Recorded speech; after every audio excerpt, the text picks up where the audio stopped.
I'm interested about like the interweaving of music and drag, because those were both loves of yours when you were like 15, 16. And sometimes they've gone together, like with lip syncing, and sometimes now it seems like you're moving more towards music and leaving drag a little bit further behind. Well, the thing is, I feel like for me, drag has become such a conceptual thing, because it's kind of like, I don't really feel like I'm doing drag, but I feel like I am doing drag. And I kind of learned to leave it to the interpretation of other people, because to me, I'm just putting on makeup and you know, like a wig. Like, to me, I'm not really, there's no transformative like power to it. It's just kind of like, well, now I'm going to get ready for stage, like, you know. But when you think of it that way, it doesn't seem like I feel like I'm doing drag. But when you put it in the sense of like, look at all these other big drag queens that nobody talks about. You know, I'm talking about like Prince, David Bowie, Nicki Minaj, Lady Gaga, Cardi B, people who do the same thing, put on, you know, a ton of makeup, a wig, and feel their jush on stage. Like, it's the same thing. So I always tell people, if you consider that drag, then I'm always doing drag 24/7. But if you don't consider that drag, then I probably have never done drag before, and nobody has. It's like, I know it sounds so real. No, I love that. I love, yeah. I just, it kind of just goes in with the, you know, you're born naked, but the rest is drag, kind of like saying. But then it's also like, let's not be like hypocritical to that concept. I feel like people often try to intertwine drag into things like music, but they, from the outside perspective, like people who don't do drag or music, they try to use it as a means to like cheapen what drag artists do, which I think is inappropriate, because I think that you know, drag artists are very talented, and I think all the art that they do, whether it is drag focused or if it's music, comedy, acting, is just as important, and it's just as to be taken as serious as if it was just like a regular actor or comedian. You know, the clothes that you wear does not really define the art that you do. It's just the presentation. Yeah, I feel like sometimes people don't take drag queens that start to pursue music seriously, and they think like, oh, this should be kind of like a joke song as opposed to like a real passionate piece of art. I 100% agree with you. I also feel like there's this sense of like, you know, in our little world, like the little queer world, drag seems like it's like this iconic thing, especially for like, you know, like the male cis gays, like they love the drags. But in the grand scheme of the world, drag is really taken as a joke. And I've seen other people's perspectives, like where it's kind of like, you know, dance clown, dance, like, you know, from the bachelorette parties to like all around the world, where sometimes like the drag queen shows up and you can be a model, you could be a singer, a dancer, and they're like, but where's the jokes? Like, why are you not funny? Like, it becomes that sort of thing where comedy is always expected from a drag artist. And to me, I feel like that's kind of like toxic to drag being such a vehicle for art. So I think one of the big things we should aim for, like especially like the drag community, but just like the world in general, is moving to a place where you can learn to just like appreciate art regardless of the presentation, because honestly, it's just clothes. And if we're really following the good Christian ordeals, if this person never bit into an apple, we would all be naked right now. So I don't want to hear nobody's crap. So you're coming from one place, like coming out of Drag Race with this one community, kind of having their own perception as to who you should be and how you should perform. And then you're moving into rap, which is a totally different community with different traditions and history, where not being cisgender is not the norm. So how are you kind of managing those dual perceptions? In a way, especially like my identity, I don't let that get to me in music. I don't know how to explain it. Like, to me, I just feel like I'm myself and I'm in control of my own narrative. And if I write myself for success, then I'll achieve success. Like, I think it's easier than people think it is. You know, if you want something that bad, you'll get it. You just have to put the work into it. And in terms of like that sort of cisgendered ruled like music genre, I think there's a lot of queer talent in rap and hip hop. It's just not been discovered by the masses yet. And I meet people all the time who are such talented like musicians who are queer, who do drag, who don't. And I think, you know, they just need to be seen or taken seriously. Who in that area inspires you then? Well, in terms of like queer rappers, like it's always going to be this sense of like not saying that, I don't know how to put it in a correct way, but not saying that it's easier for queer women to be in rap, but there's sort of this idea of like if you masculinize yourself, you'll have an easier way in hip hop. So like I think it's a little bit more accepted to be kind of like a more masculinized woman in hip hop, as opposed to being like a feminized male or male presenting but feminine. I think the people who really inspire me are those who are just themselves, who are like, you know, feminine, masculine, it doesn't matter, I'm just me.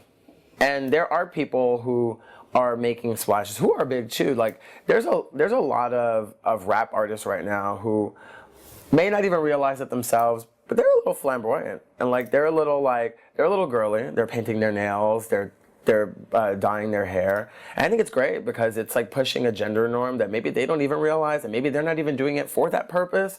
But those little things are deconstructing what it means to be masculine in music. And I think it's important to do so. Who are you like addressing in most of the songs? Because it seems like you're calling out people that doubt you. Like, is it like specific interactions with trolls where you're like, damn, I need to write a song about this? I think more so it's just me addressing my inner demons. It's me talking to the parts of me that got hurt by things people said, that got affected by trolls online. People probably realize this already. I'm not good at social media. I do read the comments and I get very hurt by them. I'm very sensitive. I'm a human, and that's okay. And it took me a while to learn that as well.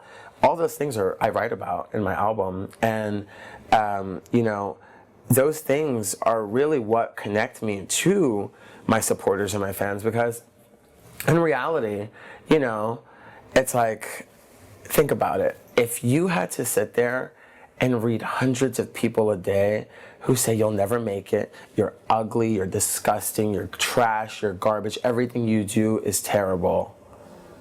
Regardless of all the nice things people say, you're gonna go into this mode of like ambivalence where you're like, I don't know how to feel.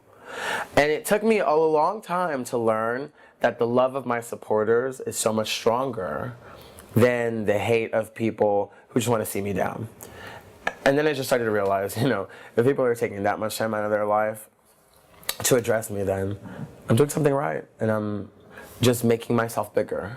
And, you know, I've scrolled through the comments of like big celebrities. Baby, let me tell you something.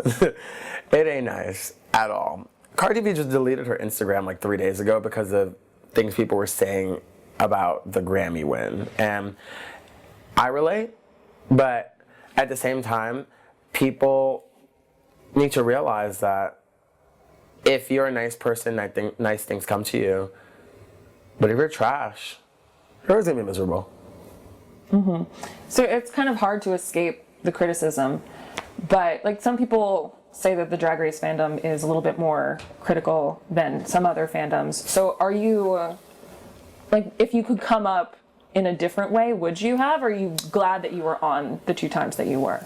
I think I'm very appreciative of the platform that I've gotten, and I think that it's given me a sort of more queer platform. And honestly, I'm very happy I did Drag Race twice.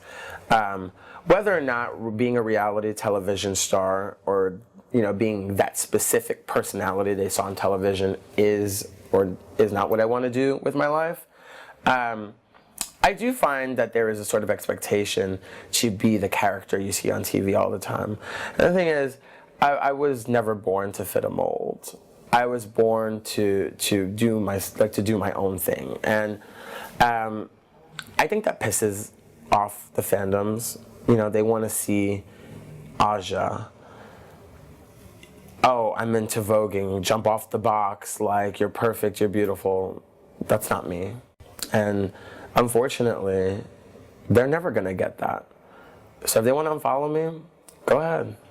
It doesn't mean I don't like my fandom, but I have a special love for my supporters and followers who can see beyond television propaganda and see you as a person. Because at the end of the day, you know, when I was growing up in reality television, you hear me? When reality television was first becoming a thing, when we have like iconic New York, Flavor of Love. When I was watching those television shows, I didn't look at this and think like, oh, well, New York has to be, you know, Tiffany Pollard has to be New York like HBIC all the time. I'm sure she goes home and she looks in the mirror, she takes her weave off, and she takes a shit. Like, I'm sure she's a human. So the unrealistic expectations of us to be like these on characters and be fitting this extremely like narrated format, it's just weird. And I find it so difficult to keep up with what people expect of me, which is why I kind of don't follow it. I love every fan that I've gained through the show, but I can't be what people expect me to be. I have to be what's right for me, to be happy. And I hope that that speaks out more than me not wanting to be, you know, basically an artificial character. Yeah. Now that you're on the other side of it, do you watch it all? Do you see? Because there are people like Valentina, like Gia Gunn, saying, I'm non-binary, I'm trans, I'm not fitting into that box and doing something special on this show. I think there's a lot of people who are on Drag Race or have been on Drag Race who are way more than people give them credit for, or what, you know, people put them out to be. I think, you know, people follow the narratives too much on the show, and yes, it's the personality you give on the show, and it's just edited into a specific, like, you know, 10 seconds of the episode. But I think, you know, people should be aware, like, a lot of us are more than that, and with more people starting to come into their own identities and sort of be themselves, I think it's better for drag. I think it's better for the show, and I think it's better for them. Like, good for them for really being true to themselves. You know, when I came out as non-binary, it was very hard because people were mocking me, and people like still mock me. And at first I was like, wow, these people are hateful. But now I realize like I don't care as much. But like, you know, for someone like Valentina, like when she came out, and she's a very private person. So when she made that statement, I was like, oh, like I didn't even know that. Respect to them. And when Valentina posted it, I was reading the comments, and I was like, oh my God. Like, even to Valentina, people were just like letting them have it. And to me, that just doesn't make sense. Hate doesn't make sense to me.